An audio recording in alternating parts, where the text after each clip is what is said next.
Les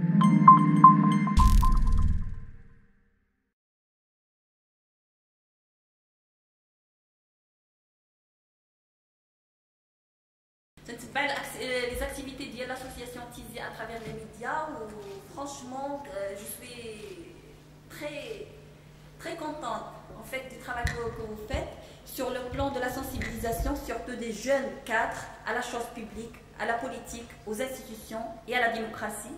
Et je pense que cette initiative l'offre une valeur ajoutée pour les partis politiques et pour l'action politique de façon générale. Donc également, je vous félicite de fait d'avoir pensé à féminiser ce rendez-vous annuel et de choisir le leadership féminin.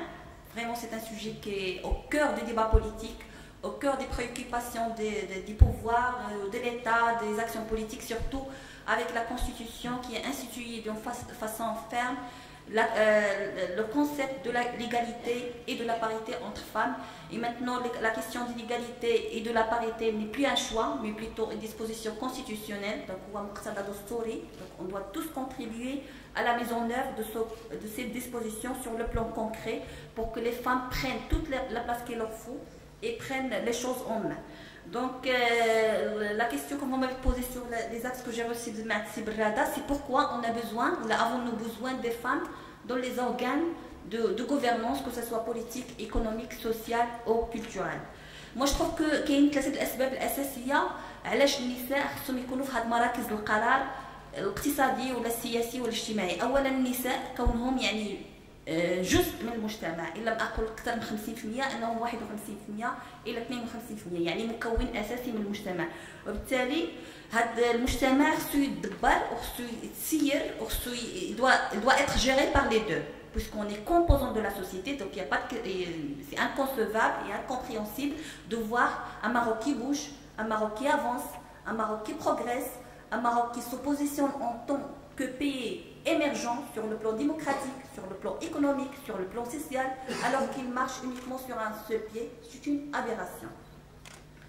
Donc, en excluant les femmes, ou là, avec l'exclusion des femmes, le Maroc perd un potentiel humain très important. Et devant nous, تبارك الله طاقات واعدة نسائية اللي تشتغل في مجال البنكي، في مجال الطب، في مجال الكونسلتين، في مجال الرياضة، مهندسات، إطارات فاعلات. دونك هاد الطاقات النسائية كاملها لو إن لم تستثمر في التنمية اللي كيعرفها البلاد، وبالتالي المغرب il va rater le rendez-vous, il va pas accélérer le rythme de croissance et de développement de notre pays.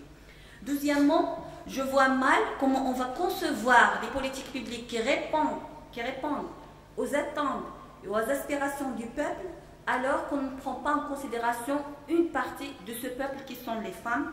Comment on va pouvoir produire des lois qui sont justes au niveau des institutions législatives alors que les femmes ne siègent pas au sein des institutions. Sur le plan concret, quand on fait la politique, on se déplace sur les lieux, on voit vraiment que là où il y a l'absence de femmes, les politiques de développement communal sont des politiques qui ne sont pas complètes et sont des politiques qui ne sont pas justes et qui ne sont pas efficaces. La troisième raison pourquoi les femmes doivent siéger au sein des organes de gouvernance, c'est que les femmes disposent autant de compétences, autant de savoir, autant de diplômes que les hommes. Parce qu'effectivement, le Maroc regorge de compétences féminines. Il faut juste rendre les yeux pour les voir.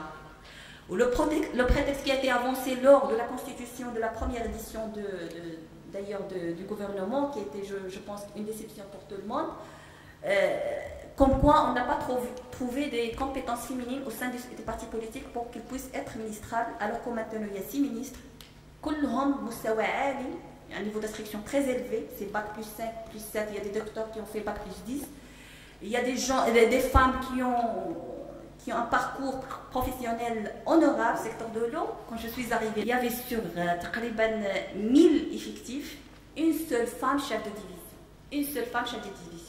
ما كان واحد النوع ديال الإجحاف في حق هاد النساء اللي كيتيكارتي. Elles préparent les dossiers, elles font des études ديال les barrages, elles font des études de conception, elles font tout. ولكن ceux qui se mettent en avant, c'était les hommes, tout simplement parce que c'est un secteur اللي كان فيه عشا ما عشا فيه, وكانوا النساء effectivement parce que les nisaa ils sont plus honnêtes, du coup ils étaient mis au placard. Dans ce cas, effectivement, les causes réelles des inégalités et de l'exclusion de la femme, ce ne sont pas question de diplôme ou bien question de compétences, mais plutôt ce sont les vraies causes, c'est psychique, c'est culturel, c'est la mentalité patriarcale qui a régné depuis des décennies et des décennies au Maroc. Il faut lutter, il faut lutter, il faut être persévérant pour changer ces mentalités. Et l'espoir, c'est vous, jeunes femmes et jeunes hommes, c'est vous. Le Maroc a besoin de vous.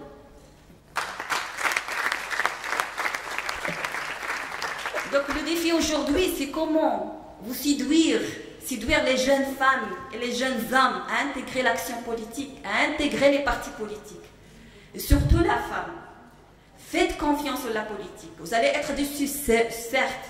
Mais intégrer l'action politique, voter, faire le choix, s'intéresser à la chose publique, s'intéresser à la démocratie, s'intéresser aux institutions, parce que le Maroc a besoin de vous. Le Maroc quand même a enregistré des avancées qui sont considérables et des progrès qui sont importants en matière d'égalité. Il faut le souligner. ونعترف بها بأن المغرب حقق عدة إنجازات مهمة لصالح المرأة بدءا من الدستور qui a institué le concept de l'égalité et de la parité. أيضا قانون الجنسية, la loi sur la nationalité qui a permis à la femme de transmettre sa nationalité. Aussi le code de la famille, sans parler bien sûr des lois qui ont encouragé l'accès de la femme au poste de décision politique. Qui m'a قال السيد الرئيس بالنسبة للبرلمان à un certain moment quand la présence de la femme était zéro, donc il n'y avait aucune femme qui siège au sein du Parlement. Maintenant, à travers le quota ou les mesures discriminatoires qui étaient en faveur de la femme, وخاشي وحدين تيقول لك الكوتا غير ديمقراطيه، mais moi je trouve c'est une phase transitoire le temps que المجتمع يتقبل بان المراه هي تخرج للانتخابات وترشح بالامكانات الذاتيه ديالها وتكون عندها نفس المحفزات بحال الرجل وتولي انها تنجح بطرق مباشره. Je pense que le Maroc quand même est pionnier dans le monde arabe. Il reste toujours, bien sûr on n'est pas exemplaire sur le plan de l'égalité, mais quand même il faut qu'il y ait une synergie de tout le monde pour qu'on puisse avancer et lutter contre les discriminations. Moi j'ai intégré le parti politique dans les années 80, pas pour devenir ministre, parce que le parti politique اللي تنتمي له نخرط له على اساس انه كان حزب في المعارضه. Il était à l'opposition. Je n'ai jamais imaginé entre nous que je vais devenir un jour ministre. Croyez-moi, parce que le parti, le PPS, le Parti du Progrès et du Socialisme, était à l'opposition à l'époque. Et ce sont des idiots qui m'ont inspiré, surtout les valeurs de la démocratie, la justice sociale, la défense des causes de la femme. العديد من المبادئ اللي عنيتني جعلتني انا ندخل نختار حزب يساري اللي كان اليبوك في المعارضه، وتنفتخر زعما بهذا الانتماء ساشون كو سي ان باركور اللي هو طويل. Enfin, j'ai adhéré au début des années 80, c'était 81. Mais les études, c'était pas une chose qu'on peut concilier facilement, surtout qu'on fait des études un peu dures. J'ai cru en la politique. Jeunes femmes et jeunes hommes, croyez en la politique. Croyez à l'action politique de façon générale, adhérez les partis politiques, il y en a plein, heureusement ou malheureusement je ne sais pas, mais au moins choisissez le parti qui répond au mieux à vos convictions et merci de votre attention.